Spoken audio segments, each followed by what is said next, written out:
Christian Audio, a division of Recorded Books, presents Disciple-Making Culture. Cultivate thriving disciple makers throughout your church, by Brandon Guindon. Foreword by Bill Hull. Narrated by Basil Sands.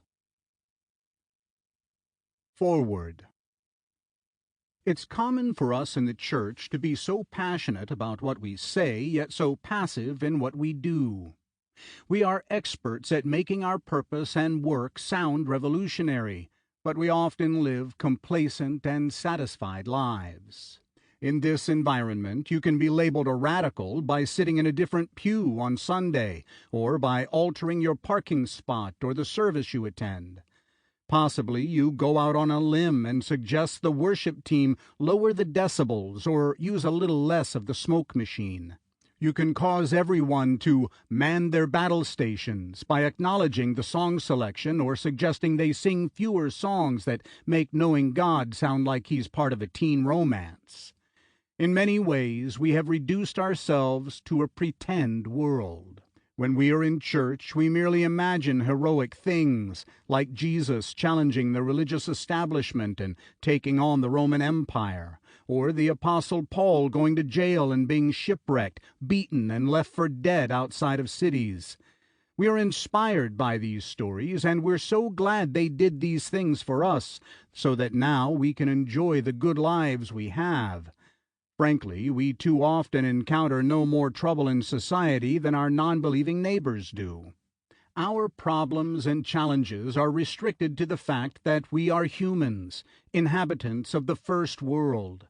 But there are no challenges in our lives that come to us because we are distinctly Christian. This is because we try, dare I say, pretend, to do something radical and meaningful, but we don't hold ourselves accountable to actually do what Jesus told us to do. Make disciples of all nations.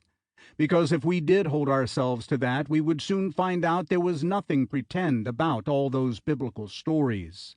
We would be living into those stories.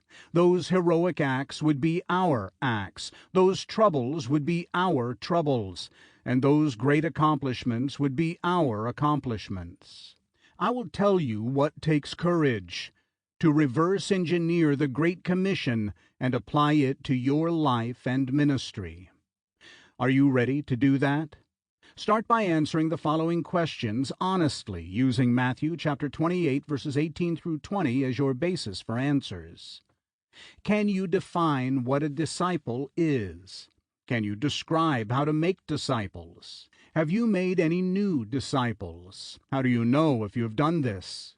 When Jesus said, "Make disciples of all nations," he meant we need to make many new disciples. Have you made many new disciples?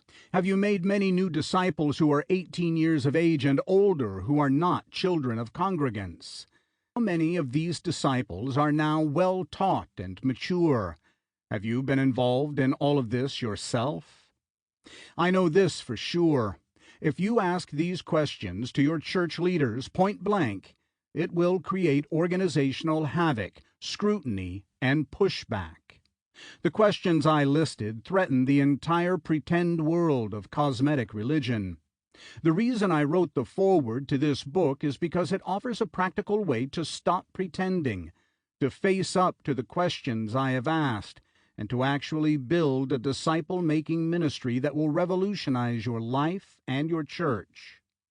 Brandon offers in this book 4 components of a culture that can create more than just a church. They create an actual disciple-making movement within your church. He is able to not only write about it, but he is also living it in community with a growing congregation. I have met many of his leaders. They are infectiously enthusiastic, loving, ordinary people with a sense of mission and power. I love being around them. It is obvious to me that God is present among them because God promised to be with all of us when we get on the same page with Him.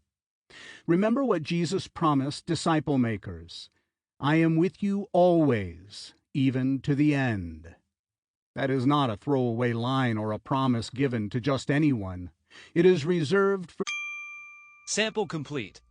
Ready to continue?